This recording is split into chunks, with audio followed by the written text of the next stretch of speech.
Hai, aku Lilian Vandini dan kali ini aku akan ngasih tahu kalian pengetahuan seputar pastry. Jadi apa itu program studi pastry, apa aja sih yang dilakuin sama anak-anak pastry, atau bahan dasar dan bahan tambahan pada saat membuat cake, apa aja metode-metode pada saat membuat cake. Pokoknya kalian lihat video ini ya. Nah, pembahasan yang pertama ini kita akan membahas apa sih program studi pastry itu. Jadi, program studi pastry itu kita itu bakalan diajarin tentang dasar-dasar pengetahuan patisserie. Jadi kayak gimana sih teknik pengolahannya, kayak gimana sih cara menggunakan alat-alatnya, apa aja sih bahan-bahan yang perlu kita ketahui. Pokoknya intinya kita itu bakalan diajarin bagaimana cara membuat kue dan roti dalam bercita rasa tinggi. Dan apa aja yang dibuat sama anak-anak pastry, kita bahas di selanjutnya ya. Nah, pembahasan selanjutnya ini, apa aja sih yang biasanya dilakuin sama anak pastry? Jadi kita itu bakalan diajarin tentang membuat kue kering, cookies. Terus yang kedua, kita itu bakalan diajarin tentang cake, dasar-dasar cake. Jadi kita itu bisa bikin sponge cake, chiffon cake, pound cake, butter cake, kayak gitu.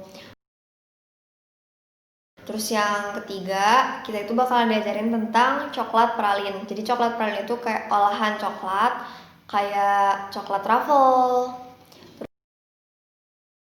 Terus yang keempat, kita itu diajarin dekorasi cake. Jadi kita tuh ngehias cake. Bisa pakai buttercream, fondant, atau coklat. Pokoknya masih banyak lagi. Terus yang selanjutnya kita itu diajarin tentang roti. Nah, roti ini kita dibagi menjadi dua. Yang pertama itu roti kontinental. Kayak kita itu ngebuat roti-roti Eropa, buat grissini, mouna. Terus kalau yang kedua itu roti oriental, itu kita membuat roti-roti Asia kayak Tanjong bread atau martabak, roti Mariam kayak gitu.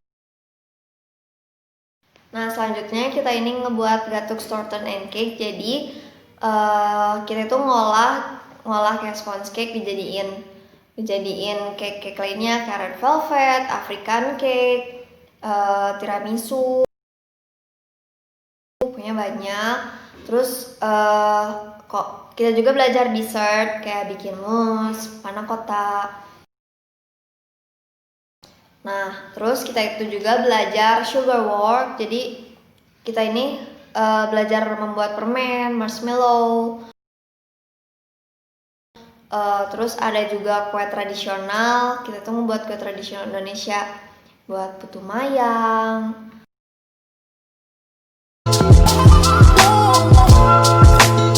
Nah, selanjutnya yang bakalan kita bahas ini adalah bahan-bahan pembuatan cake. Yang pertama ini ada bahan utama. Jadi kalian ini memerlukan bahan ini semua jika ingin membuat cake. Kalau misalnya gak ada bahan ini, cake kalian itu bakalan gak jadi. Ini benar-benar bahan utama.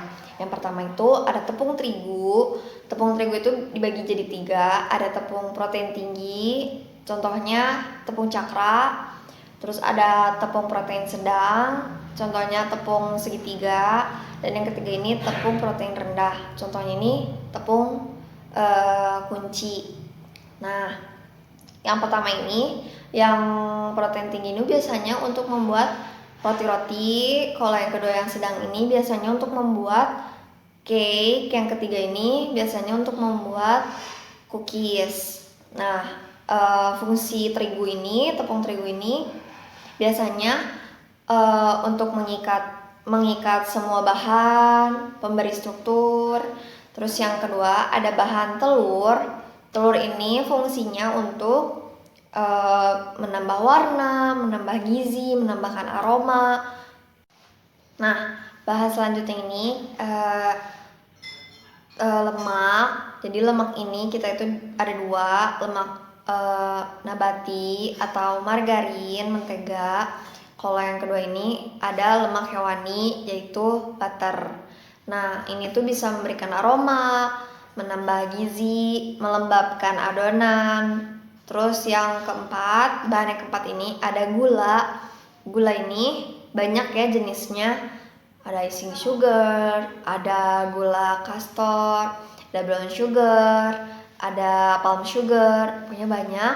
Ini tuh fungsinya untuk menambahkan rasa, menambahkan aroma, menambah jangka waktu kue. Selanjutnya ada bahan tambahan. Jadi kalau kalian ini bisa menambahkan bahan tambahan untuk membuat cake, ini tuh bakalan menambahkan cita rasa cake kalian. Yang pertama ini ada susu. Susu itu banyak jenisnya kan, ada susu cair, susu kental manis, susu bubuk. Susu ini fungsinya menambahkan aroma, menambahkan gizi. Terus yang kedua ini ada air. Air itu fungsinya untuk mengembangkan protein terigu. Terus yang ketiga ini ada flavorings. Flavorings itu biasanya nambahin rasa dan aroma. Yang keempat ini ada bahan pengembang kayak baking powder, soda kue. Nah, pembahasan selanjutnya ini kita akan membahas bagaimana metode pembuatan cake. Yang pertama ini ada creaming method. Jadi ini tuh dimana kita mengocok gula dan lemak terlebih dahulu sampai gulanya larut, sampai menteganya mengembang. Nah, lalu masukkan telur, masukkan juga bahan-bahan cair lainnya. Lalu setelah itu baru masukkan tepung terigu atau bubuk coklat atau baking powder atau maizena. Itu bahan-bahan kering. Nah, itu creaming method. Biasanya kita itu pakai creaming method saat pembuatan ini kue kering, cookies kue kering. Yang kedua ada sponge method atau foaming method. Jadi di mana ini kita mengaduk telur dan gula terlebih dahulu sampai mengembang, lalu masukkan bahan-bahan kering seperti tepung terigu, baking powder, maizena, lalu masukkan juga terakhir masukkan mentega yang sudah dicairin. Biasanya ini kita untuk membuat cake kayak sponge cake kayak gitu. Terus yang ketiga ini ada all-in method. Jadi all-in method ini dimana kita menyampurkan semua bahan-bahannya menjadi satu langsung. Biasanya ini kayak pembuatan scone bread kayak gitu. Sebenarnya masih banyak metode lainnya, tapi kali ini aku cuma bahas 3 metode doang. Ini yang biasa dipakai, sering dipakai 3 metode ini. Nah, sekian pembahasan pastry dari saya, Lilian Vandini. Semoga bermanfaat buat kalian semua dan jangan lupa like dan subscribe video ini ya.